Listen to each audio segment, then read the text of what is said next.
Hi guys, and welcome to the next episode of my van build series. We start off this video with an MOT on the van. I'm just waiting for the garage to open now. It's booked in for 8 o'clock this morning, so hopefully we'll get a fresh year's MOT on it, and hopefully we don't need to do any welding. I think it's all right.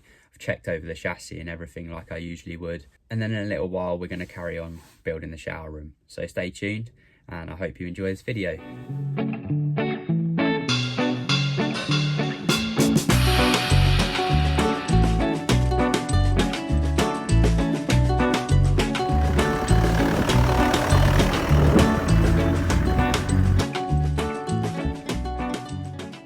Here we have the MOT test results, and it's a pass with one advisory: oil leak but not excessive. That's from the rear main seal. It's a really common problem on these old Transits, so it's a job for the summer. Maybe you've got to take the gearbox out to do it, and I might as well do the clutch at the same time, so I'm not really in a hurry to do it. It's only a really slight leak, so I'm not too worried.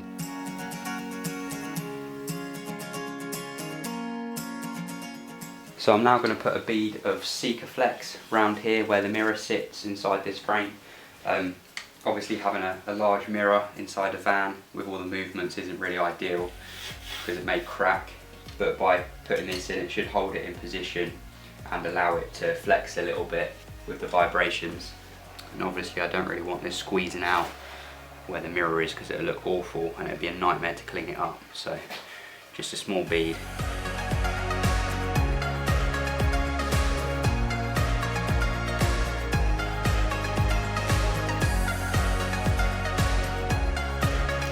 So it turns out my bead around the edge didn't actually meet the glass, so I'm just filling in the gap now.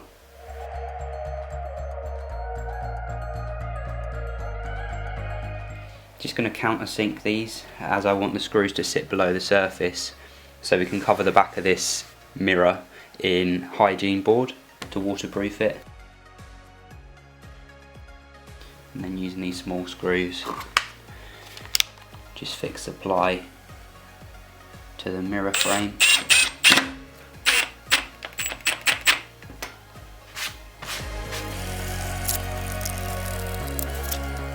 So now I can stick this down to the back of the door. I'm going to call it a door now, not a mirror.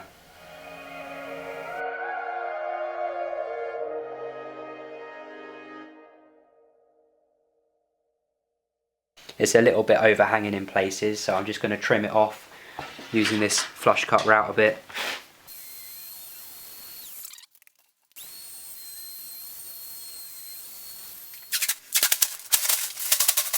Beautiful.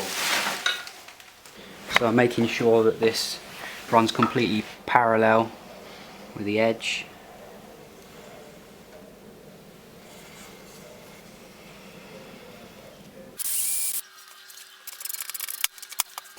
Certainly does.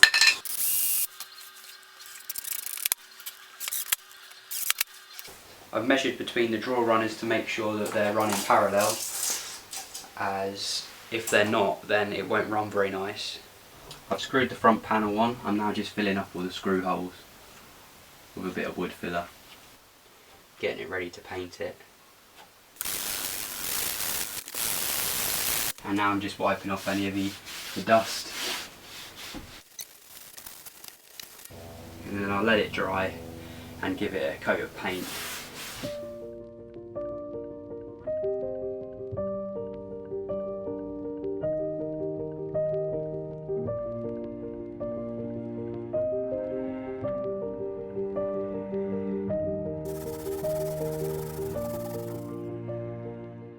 Mark out the centre of this hole.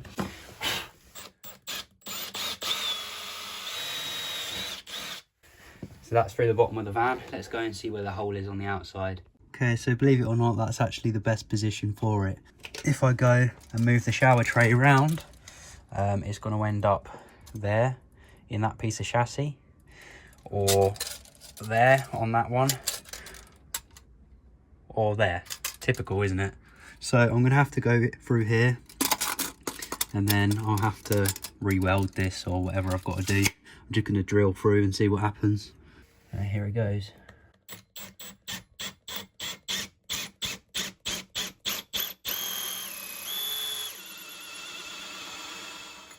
through the ply.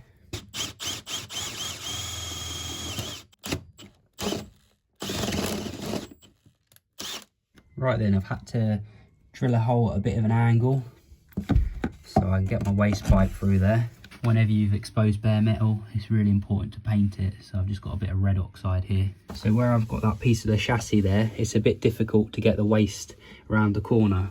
I've tried all sorts of different fittings to get around there and it just wouldn't fit. So I've got the heat gun out, and using this 45, I've melted this corner so it's still watertight. It's just got this ledge on it.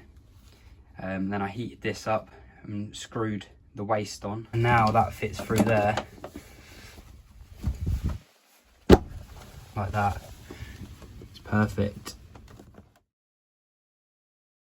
And I'm just going to put a bead around the plug hole, so if it does leak, it doesn't seep out across the floor. That's good. And I'm also going to run a bead around the top edge, and then I'm going to use foam in the corners. Again, that's just to support, oh f***ing hell, that's just to support the shower tray.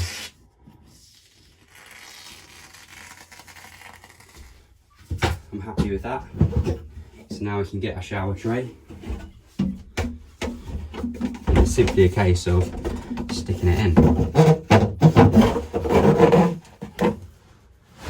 That's good. And push it down. Okay, that's the toilet in position. I'm just testing it out for height, as it's not too late to change the height. If we need to, we can make it slightly lower. And the idea is, if you want a bit of extra room when you're having a shower, you just turn this round, put it in the corner, and then you've got plenty of room in here. Yes, good size. So here's our mixer tap. I've already had it out of the box, trying to work out how I'm going to fit it. I've got these fittings here for screwing onto these nipples. So that's going to be in here. So I want my shower mixer fairly high up in between these two. So let's measure up. So I've worked out how high I want it and just put a mark on here. In the instructions it said that you need to drill 2 holes 150mm apart. That's where I need to drill my 2 holes.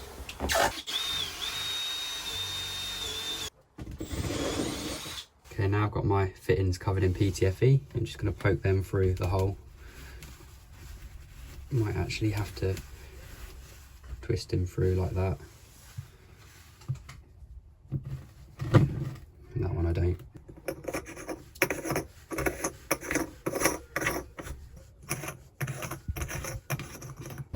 Don't forget the rubber washers. They go in there, and now I'm going to screw that to there. That's sitting on there. So let's go around the other side. And I've got these 90-degree elbows, 1/2 inch to 15mm, and I'm just going to screw them onto there. I've got some copper olives on the way, so I can use plastic pipe with these, and then the pipes will be hidden in the wall.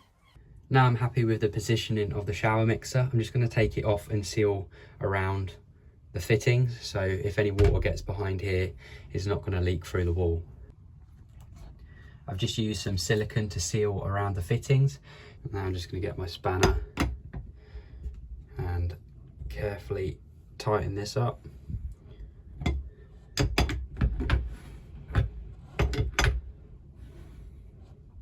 And here are our connections on the back of the shower mixer. It looks a little bit messy around here, but at least it's all sealed and watertight. And the pipe work's going to be run in this wall, so it'll all be concealed inside here. The next little job is to run a cable through the ceiling void for the shower room light, and a couple of lights over this side of the van. Because I use battens for the ceiling and then I fixed the cladding to the battens, we've got a service void up here for running cables through, and that makes life a lot easier. And we can also use this light as a passing point, and I'll show you that now. You can use a piece of rigid wire as a draw tape, or a welding rod, or anything like that. There it is. So now I can get my wires, tape them to this, and then pull them through the ceiling to this point, and then we've only got to run it across there.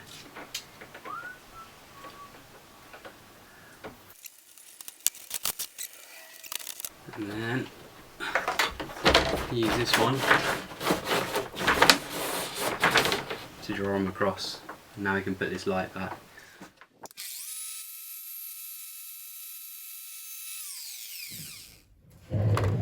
So here I'm using some of this aluminium profile for the shower room light, and I've got some LED strip. So I'm just going to cut this down to length. And if you've never used this before, you can see it's got the cut mark on there. So you just cut it in between the copper ribbon, like that. It's good because it comes with this double-sided tape on the back of the strip. Makes it really easy.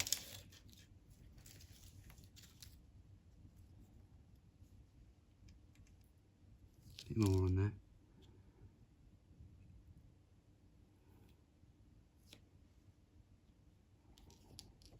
I like to get a bit of hot glue and just cover up the solder.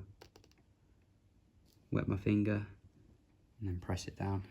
I'm just testing out my LED strip with the touch dimmable light switch. So we touch it to turn it on, and then we touch and hold to dim it, which is quite a nice feature. And then touch it again to turn it off. You turn it on and then it remembers how bright or dim it was. And then it's got this blue ring around it, so it's easy to find at night time, which is good. Although that is going to be a parasitic drain on the batteries, so that's another thing to consider. Although there's going to be a master light switch anyway, so you'll be able to turn all of these off. And in the end of this, I'm actually just going to fill it with hot glue so that moisture can't get in the end.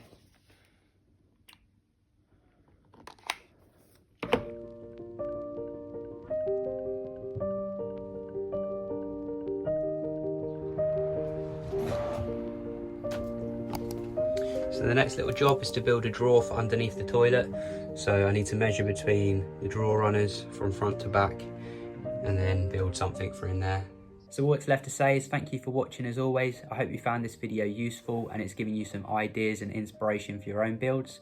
If you enjoyed watching it, please don't forget to like and subscribe, and if you click the little alarm bell, you'll get notifications when I post new videos. In the next installment of this van build series, I'll be finishing off the shower room, hopefully. I need to build the drawer for underneath the toilet, so I'll be showing you how I go about building the drawer, and also I've got a new pocket hole jig to show you guys, so we'll be giving that a go and seeing if it's any good. So make sure you stay tuned for that, and hopefully I'll see you in the next one. Cheers guys, take care.